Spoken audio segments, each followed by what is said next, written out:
trust me, I'm so fortunate to have been introduced to acting at a young age, and I took that to UCLA, where I was a theater arts major. Now, look, you guys have an opportunity as juniors and seniors here to make an impact on your own lives.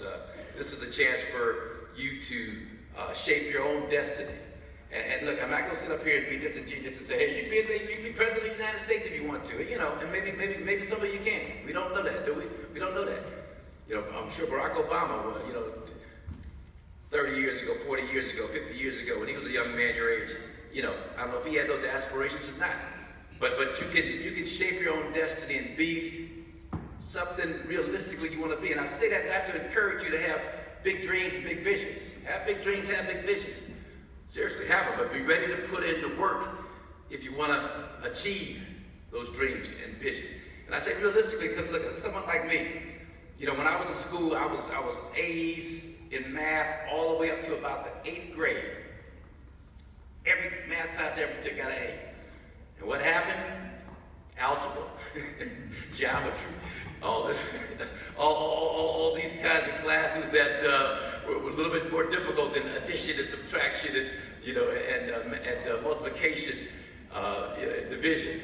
And so once that algebra and geometry hit, it was no need of me pretending that I was going to be the next Albert Einstein, or I was going to be. Anybody see the movie Hidden Figures? About these 3 mathematician African-American ladies, Marques Johnson and Mary Jackson and Dorothy Vaughan. There was no need of me pretending that I was going to be on that level as a math person. And I wanted to be like my dad. My dad was an expert in math, and he was a draftsman and designed airplanes and did a whole bunch of good stuff out in California, along with coaching basketball and teaching school later on. But he was a great man in math, but I wasn't like that. And so I had to own up to that fact and realistically assess what my strengths, and I don't call them weaknesses, but challenges, what my challenges were. And math just happened to be one of them. Now, when it came to theater arts and acting and that kind of thing, drama and creative stuff, writing, I was into that. Reading, I used to think I wanted to be a lawyer. I used to love the lawyer shows back in my day, Perry Mason, and then even now, I can get stuck watching Judge Judy or The People's Court for hours and hours on end. And so just understand where your passion lies, my point. You get a passion for something, whether it's using your hands and being creative and building stuff. Man, it's nothing like the fulfillment of doing something that you really love and putting in the effort and the energy and the hours to do it well. And if you want to get good at something, it's just not going to happen because you want it to happen. You got to put in the work.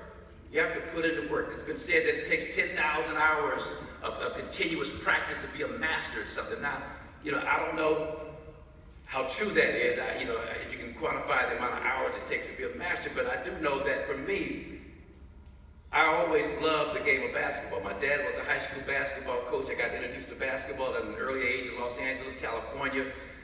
Actually, we lived in Louisiana when I was, up until I was 5 years old. And my dad was a high school basketball coach. At 3 years old, he'd sit me next to him on the bench, 3, 4 years old. And at halftime, during timeouts, I'd grab a ball, and while he was talking to his team during that timeout, my mom says I called it dibble instead of dribble. I would dibble. I want to dibble. But I'd dibble up and down the court. And a full packed gym full of students and teachers and spectators would watch me dibble up and down the court, and they would just go crazy and cheer. And I have a vague memory of that, but I do know that man, I've always loved basketball. And deep inside, I always thought that one day I would love to play in the NBA. But it took a lot of work, a lot of energy, a lot of effort, and skill. Don't get me wrong. It took a lot of skill too. I was blessed to have some skill.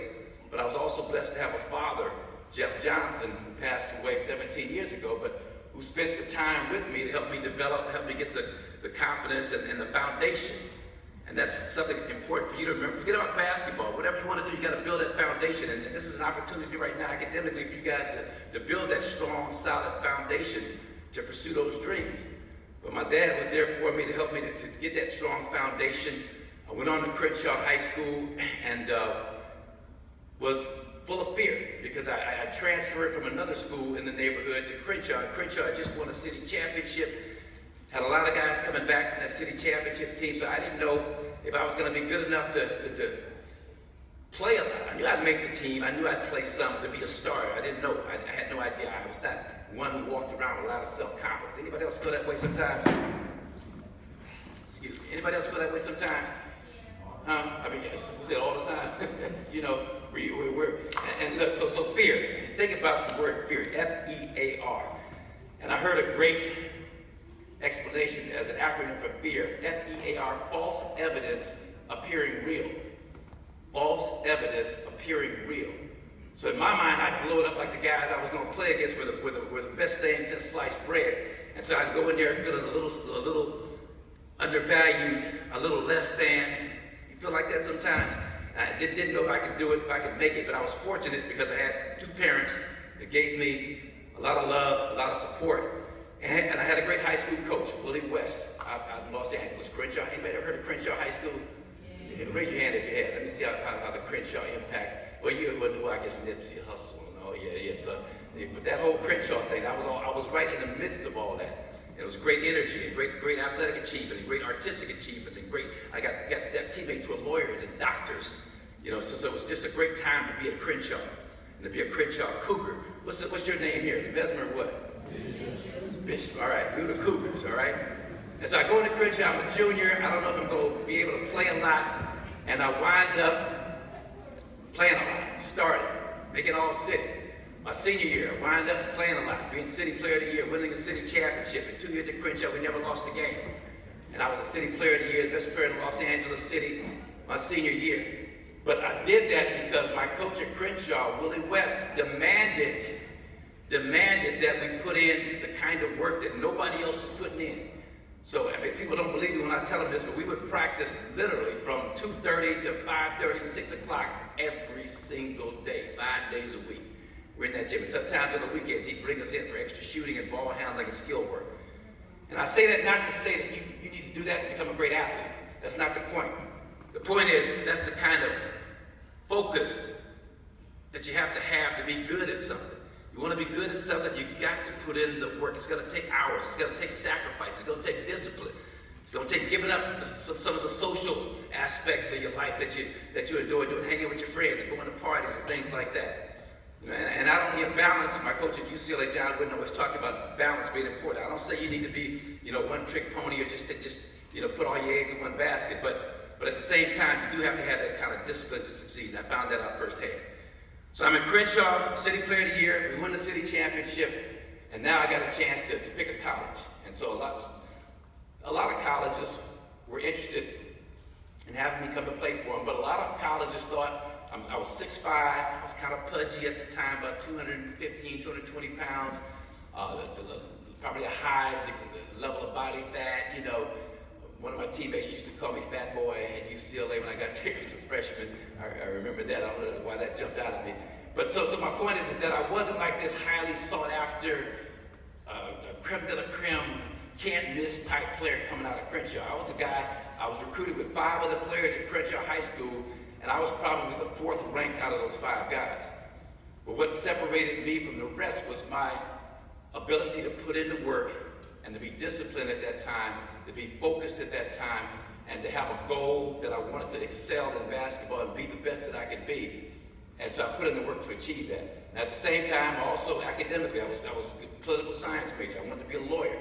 Loved reading. My mom was a librarian. She got her master's degree from library science from the University of Southern California, USC, in the mid-'60s. And there wasn't a whole lot of black women doing that at that time. I think she may have been the first to go through the USC's master's program. And so I had that kind of advantage. So she'd bring stacks of books home for me to read, every month. I had to go through 4 or 5 books just to give her my critique and my evaluation to let her know if she wanted to supply her library with those books. And so I went to UCLA, political science major, playing basketball, and I was good. Freshman year, I was the first time a freshman that started at UCLA in 30 years. I had some great games as a 17-year-old freshman, played Notre Dame. The first time that I started, I matched up against this great player, Adrian Danley, outplayed him. We won the game and had a really good freshman year. So that gave me a little bit of a taste of what success was all about on that level. So that summer, I worked harder than I ever worked in my life. I worked every day, 5, 6 hours a day, starting early in the morning, going through the afternoon, going through the evening, running hills, running beaches, running stairs, and used to do whatever I could, just get my legs strong, to get my jumping higher, to get some of that body fat off of me, so I could come back looking chiseled and muscular and all that, like the guys that I admired. And I accomplished that. So the season's about to start. October 13th. Season started October 15th. I come down with this disease called hepatitis. Now that's a disease that affects the liver. I lose about 20 pounds in the course of about 7 days. I can't eat anything. The stuff's coming out of every opening in my body, and I'm just sick as a dog. So I go to the hospital and think that I may not be able to play that year. And talk about a disappointment. I had worked, I was one of the best players, college or pro, in the country that summer, the way I was playing. And now all of a sudden, here's this setback looking at me in the face, hepatitis, man. And I remember that, how disappointing that was. So I had to fight through that year. I never regained my strength completely. That was the same year, my sophomore year, that we won a national championship. But God is good. I had some moments. It's like He gave me just enough to keep me encouraged. And so we get to the NCAA tournament, and I have a great game against Arizona State, 35 points, 15 rebounds. I'm the MVP of the Western Regionals. We go on to the Final Four. We win the national championship that year. So it's kind of bittersweet. National championship, that's the sweet part. Always sweet winning the championship. Bitter part, I didn't play as well as I knew I was capable of. So what did that do? Did that make me put my head down and feel sorry for myself? You can't do that. No, it made me work even harder that next summer, my junior year. Had a great year my junior year. Went to the Final Four, lost to a great Indiana team. So now it's a chance for me to go into my senior year and be the first winner of the John Wooden Award, right? Now at that time, in college basketball, you couldn't dunk. Our first 3 years of college, you couldn't dunk. They had a rule, Kareem Abdul-Jabbar. Anybody ever heard of him? Kareem played for the Milwaukee Bucks back in the 70s. Right? We got one old Buck fan back there. But Kareem, you could dunk when he played before I got to UCLA. His first game as a sophomore at UCLA, he lit up USC for like 59 points, and most of those on dunks. So after his sophomore year, they banned the dunk. No more dunking. And it was mainly because of what Kareem did. He had that kind of an impact on the game. So the dunk was gone for 10 years, but going into my senior year, they brought the dunk back. So we're going to bring the dunk back to college basketball. So the guy that I worked out with, this is a really good friend of mine, Malik Abdul-Mansour. He played for the Bucks briefly at the same time Kareem did. He's a UCLA guy. He would put me through these torturous workouts during the summer. And our goal was to come back my senior year and not only take advantage of the dunk, but they were also doing something else going into my senior year. It was the first year of the Wooden Award, given to the best player in college basketball, named from our former coach who had just retired 2 years earlier, after we won his 10th national championship in 12 years. So the Wooden Award, first year, dunk coming back, 1976, 1977. So our goal, me and my friend Malik, my workout partner, was for me to dunk the basketball as much as humanly possible. So we worked all summer to achieve that goal, just to get the attention of the people that voted for the Player of the Year. We had a goal in mind. That's important for you to remember. We had a plan. We had a game plan. You gotta have a game plan. Forget about basketball, whatever you do in life, you gotta have that game plan. So our game plan was for me to come out and get the attention of the voters so that I'd have an opportunity to be college basketball player of the year. That year, they had a team called the Louisville Cardinals, and they had a bunch of great athletes, Gerald Griffin, some other guys who were just dunking fools, right? And they dunked as a team 60 times that season. Had 60 dunks, and everybody was impressed with that until they realized that I had, on my own, at UCLA, my senior year, 63 dunks, my senior year. And you go on YouTube, I think I have a video posted or something on there of that senior year, but I was dunking forwards and backwards and around people and through people. I was just a dunking idiot my senior year. And I won the Wooden Award. But I had a game plan, I worked toward fulfilling that game plan, executed that game plan, and came out with the result, with the goal that I had set for myself before the season had started. So that was one of the highlights of my career up until that point. So then I'm going to the NBA. And all I knew about Milwaukee is there were some old shows that some of you older people in the audience will remember. Happy Days. It's got a statue of Fonzie downtown. Is that near Water Street? I don't know what street that is, but anybody ever seen that statue? It's a statue of this guy named Fonzie. I see the old people back there raising their hands. But all I knew about Milwaukee was what I'd seen on Happy. It looked like a great place, a great little town, Laverne and Shirley. was another show that I loved, and it was based out of Milwaukee. So Milwaukee was kind of going on in LA from that standpoint. But man, I'm from LA. And so winter time like this, it might be 75, 80 degrees outside. I get to Milwaukee, and Milwaukee has like the coldest winter that they've had in about 30 years. And I got my little LA coats and jackets on, and I'm just, and I'm freezing. You know, after a practice one day, or after a game, we we're at the old Mecca Arena downtown. And there was a McDonald's right across the street where we parked our cars. So I sprint across the street, and it's cold. I got on my little thin polyester winter coat. The wind is just whipping through, just freezing my behind off. So I get to my car, I stick my key in the lock, and the lock won't turn. And the lock won't turn. I'm just like, I know this is the right key, and I'm panicking, it's cold, and the door's locked, I can't get back in the building. And at that moment, a teammate of mine, Lloyd Walton, who played at Marquette here in Milwaukee, he pulled up. And my name is Marcus, but he called me Garvey for Marcus Garvey. He's like, Garvey, what's wrong? I was like, I don't know, man. I must have the wrong key. My key won't open the car door. He just calmly said, well, the lock's frozen. He pulled out a cigarette lighter. He lit my key, opened up the lock. I was able to drive off. But man, I mean, so I'm just saying that was an example of just kind of how this cold was so different and foreign to me. So that was my first year. First year, I had a great year. I averaged almost 20 points a game, 10 rebounds a game. I was runner-up for Rookie of the Year that year. Second year, came back in great shape, had convinced myself that I could do better than I could or did my rookie year. And so I worked again, put it in that work. Came back that second year, playing for the Bucks, and had a great year. I was first team All-Pro, averaged 26 points, 8 rebounds a game. Just had a tremendous year, right? Tremendous year. But that year, there was more snow in Milwaukee than it had in 20 years. So the first year was about the cold, the next year was about the snow. So that was my first 2 years in Milwaukee. Now, after that, I started meeting more people, expanding my social circle, and really feeling more part of the community. And Milwaukee really got good to me, and I started to really love being here. But it was an adjustment. You're going to have some adjustments in your life. Talk about getting out of your comfort zone. You're going to be able to have to do some things that maybe you don't want to do, be some places you don't want to be, but if it's going to help you achieve the goal that you set for yourself, you got to do it. And that's one of the things that, looking back, that I learned, right? So then, after my second year, I averaged 26 points a game. My coach, Don Nelson, met with me before my third year. He says, look, I know you can average 30 points a game. I'm like, yeah, I know I can too, and I plan to.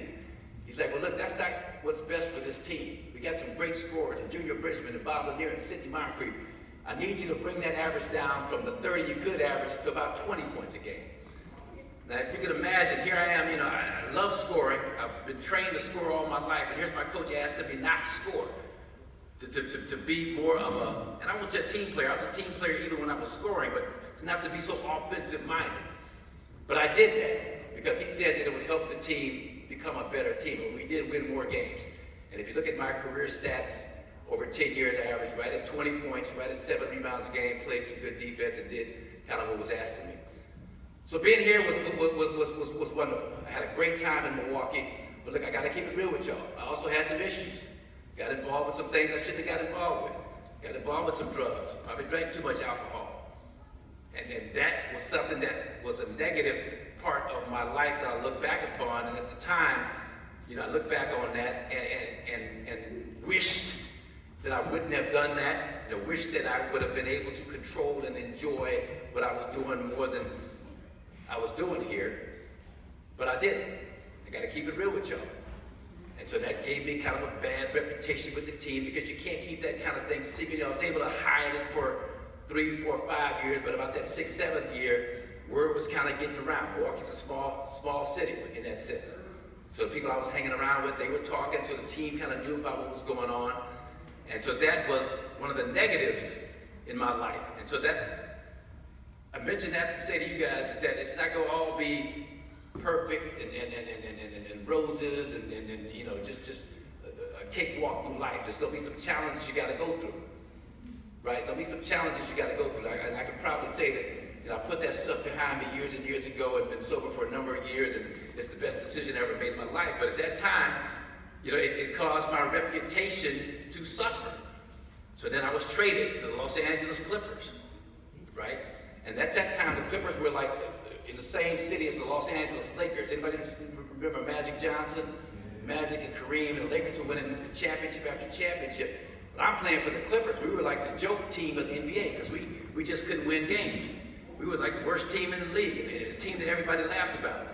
So I can remember when I got to Los Angeles and I had a car stolen, and I went to the police station to report that my Mercedes-Benz had been stolen. The captain behind the desk, he looked at me and he's like, "Oh, Marques Johnson, I ought to arrest you and the rest of those Clippers for impersonating the NBA basketball team."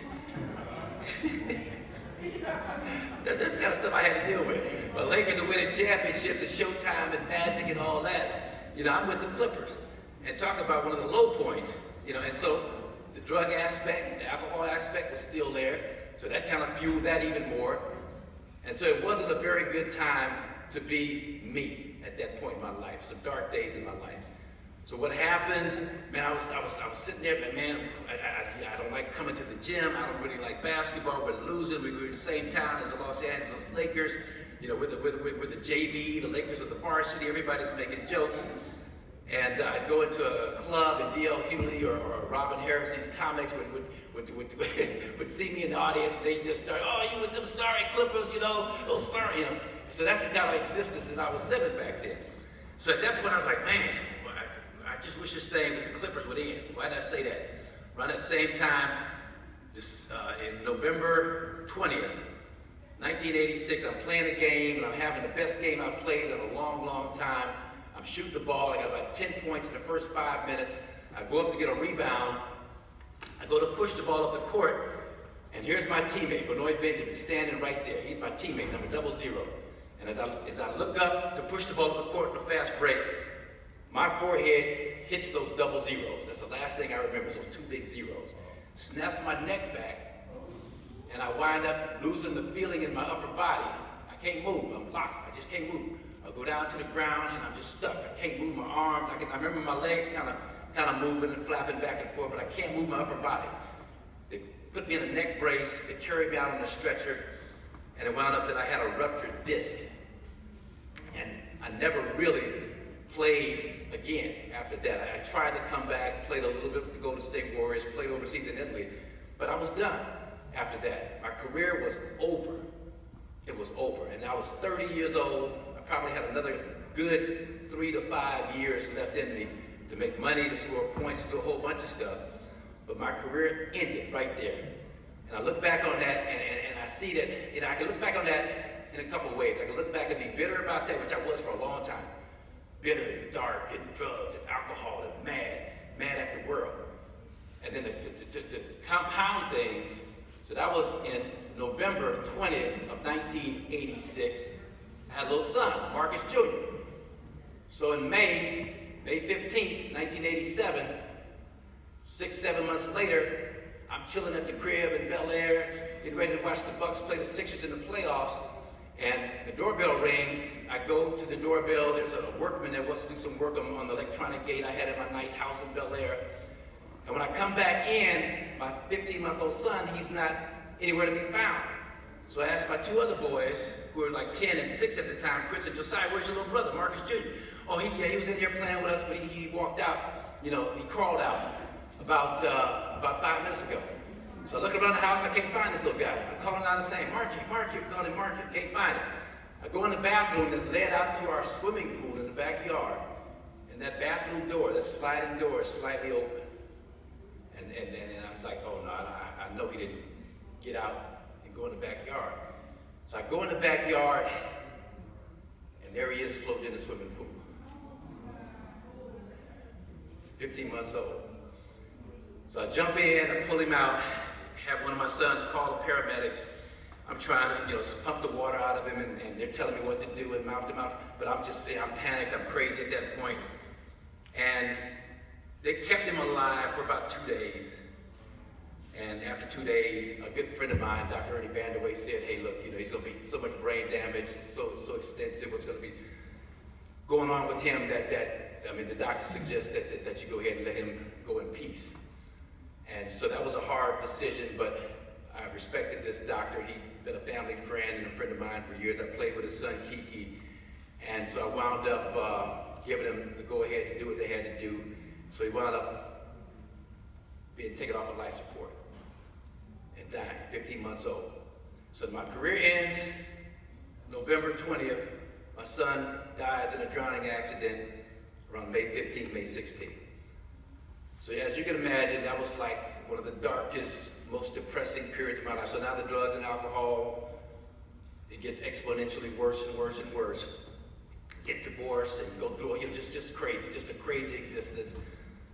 Just a crazy existence. But at the same time, man, this is where I got to give credit to God and my Lord and Savior Jesus Christ, because as bad as things were, He still found a need to keep me from harming myself even more. I can remember driving down Crenshaw Boulevard, 3 o'clock in the morning, drugged and drunk out of my mind, and I had on some 3 o'clock in the morning. I got on some dark sunglasses, and up pulls next to me a sheriff in a sheriff's car, and he flashes the light on me and all that. I'm trying to act like I'm normal at 3 o'clock in the morning, sweating and glasses, dark shades on. I'm just trying to act like I'm just normal. This is a normal 3 a.m. kind of a look for me, and he winds up letting me go. He doesn't do anything. He just drives off. Well, that next day, a good friend of mine, she told me that he called her, the sheriff that saw me at 3 o'clock in the morning, and he told her, look, I know Marques has been through some tough times with his son, with his career and all, and I saw him out on the streets at 3 o'clock in the morning. I know he was all high and messed up. So you tell him I let him go that time, but if I see us behind on the streets looking like that ever again, he's going straight to jail. So to me, and you call it what you want, coincidence or whatever, but I really believe that God kind of kept me through a lot of stuff that could have made my life worse at that point. It was already bad. I felt like Job, the biblical character of Job, who's lost a son and lost all his livelihood and lost all kinds of stuff. So I started feeling that way. And so what happened was that I had to use the same kind of energy and effort that I used to become a great athlete to get myself out of that pit, out of that abyss of negativity that I was in. And through prayer, through my mom, my dad, support systems, my family, I was able to do that. But it took some time. And you're going to go through some stuff in your life, but it's going to take some time. When you go through the negative stuff in your life, you can't lose hope. And I'm here today as someone who didn't lose hope, that kept persevering, and I'm here today to talk about it and share it with you, just to let you know there's going to be some negative stuff. Come on, can you imagine that? My career ends in November, my son drowns in May. I think about that now, and I was a perfect candidate for suicide, for whatever, overdose, all kinds of stuff, the stuff that I was doing back in those days. So now I'm back here in Milwaukee, and I make a point of trying to reach out and to talk with young people as much as possible, to share this story, just to let you know that I'm living proof that life is going to throw some curveballs at you, it's going to throw some haymakers at you, it's going to hit you with some punches that you don't think that you can get up from. But what I found, first of all, is that a trust in a God of my understanding, which I call Jesus Christ, that trust in God, that support system from family and friends, and the fervent prayers of my mom for hours and hours and hours, that here I am. And I'm having the best time. I didn't want to come back to Milwaukee for this job. I was working in LA at a radio show, my morning radio show, getting up at 3 o'clock in the morning. That was crazy. But going on the air at 5:30 a.m. to like 9 o'clock a.m. talking sports. And the Milwaukee Bucks came along, and I didn't want to go. It was like too cold. It was too much snow. But I came back here, and people who are older than you, but people remembered some of the things that we accomplished back in those 80s. And they embraced me with open arms. And so I said, let me try it for a year. Well, here I am 5 years later, broadcaster for the Milwaukee Bucks. I just won my second Emmy Award for Outstanding Broadcaster in the entire Midwest region. Just won my second Emmy Award this year. They retired my jersey March 24th of this past year. My mom, 92 years old, got a chance to come out and see this son who was such a screw up for years and years, finally kind of get his life together. And as a parent of kids myself, that's the best feeling in the world, to see your kids headed in the right direction. So my message to you as I close is that, look, life is a trip. That's the best way I can put it. Life, talk to some of these older people, they'll tell you, you're going to go through some things in life. You're going to go through some things. And the test is not what happens when you fall down. right? The test is what happens to allow you to get back up. You know, and that's the real challenge, getting back up when you're knocked down, because life has a way of knocking us down. But through faith in God, supportive parents, and friends, and people like the Milwaukee Bucks, what they have been to me since I played and since I've come back, my life is as good as it's ever been. And so when I have opportunities like this, I want to share it with people like you, and I appreciate you guys coming out and listening to a little bit of my story, and that's it, that's all. Thank you.